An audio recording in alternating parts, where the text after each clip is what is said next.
Vampire capable de se transformer en diverses bêtes de la nuit, entouré de femmes vampires dans son château des Carpates, il s'abreuve de sang en effrayant la population locale qui se protège par des crucifix et de l'ail. Aujourd'hui dans les dossiers chroniques, nous allons voir le Dracula de Francis Ford Coppola, qui est pour moi la représentation du vampire la plus aboutie. Qui est-il?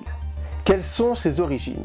Quelle est son évolution dans l'histoire et quelles sont les anecdotes autour du personnage? Eh bien, prenez votre poignard et partons ensemble découvrir le plus emblématique des vampires, le comte Dracula.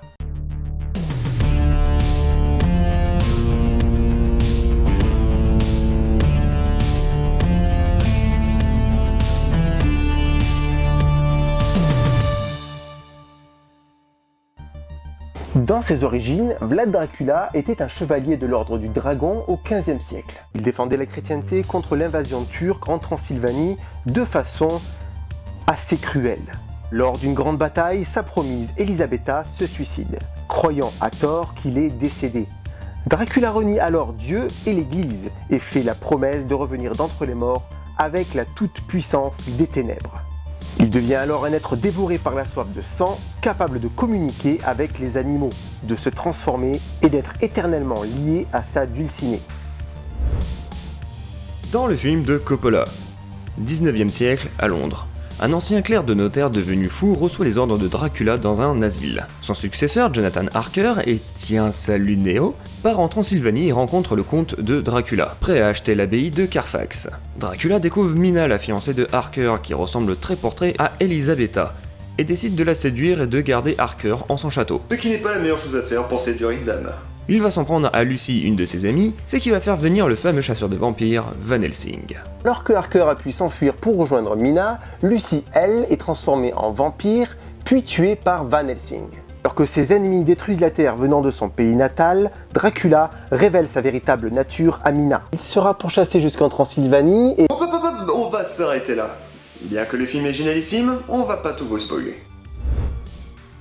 Adapté du roman gothique Dracula de Bram Stoker, sorti en 1897, le film de Coppola relance l'intérêt du personnage, dans une version marquée par les œuvres du peintre Gustav Klimt et les décors de La Belle et la Bête de 1946. On note dans cette version un certain érotisme, stimulé par la lancinante musique du compositeur de la 9ème porte, le pianiste Oh la fille et la mort. Encore abonné au méchant, Gary Oldman y campe un personnage complexe s'opposant à son ennemi de toujours, Van Helsing. On retrouve dans le rôle de Van Helsing un Anthony Hopkins en pleine forme, mais dans le long métrage, il y a aussi Winona Ryder et Keanu Reeves. La scène où Dracula sort en s'élevant de son cercueil est un hommage au premier film sur le célèbre Nosferatu, qui était une adaptation non officielle du roman. Lorsque Gary Oldman déclare à Keanu Reeves « Je ne bois jamais de vin », peu après l'arrivée au château de ce dernier, cette réplique est un hommage rendu au Dracula de Todd Browning, incarné par Bela Lugosi.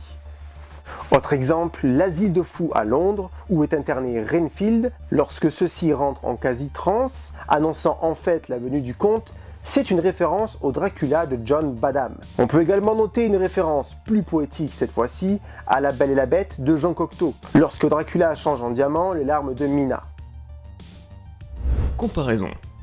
De la version incarnée par Bela Lugosi, en passant par celle de Christopher Lee ou le Nosferatu de Friedrich Wilhelm Murnau, on révèle près de 200 incarnations de Dracula. Pour autant, la version proposée par Francis Ford Coppola se démarque de bon nombre de versions précédentes. Dracula apparaît d'abord comme un vieil homme et rajeunissant au fur et à mesure du film grâce à sa consommation de sang. Fidèle en cela à l'une des phrases clés répétées dans le film, le sang, c'est la vie. Toutefois, le metteur en scène s'écarte sensiblement du roman lorsqu'il présente Gary Oldman en vieillard. Dans le roman, Dracula est décrit comme un vieil homme assez grand, rasé de près avec une fine et longue moustache, vêtu de noir de la tête aux pieds, sans une once de couleur sur lui. Dans le film, au contraire, il est de taille moyenne, ne porte pas de moustache et porte une sorte de robe de chambre richement décorée de pourpre et d'or, avec les motifs de dragon, l'ordre de chevalerie à laquelle appartenait le vrai Dracula. Nous pouvons aussi parler de la série sortie récemment sur Netflix, une série qui je trouve est beaucoup moins bonne que le film de Coppola. Comme quoi, avec les mêmes bases, les projets peuvent être complètement différents. Voilà pour le personnage de Dracula. Merci à toi Stéphane pour ta collaboration et ta participation. Merci de m'avoir invité sur ta chaîne, je vous invite à venir faire un tour sur la mienne, ça parle de séries, de jeux vidéo et bien sûr de cinéma. Si vous voulez voir d'autres présentations de personnages, vous pouvez aller voir ma vidéo sur Cruella ou Beetlejuice. Likez, commentez, partagez ou même abonnez-vous à la chaîne de Stéphane ou la mienne. Je vous dis à très vite sur la chaîne, salut les amis de YouTube.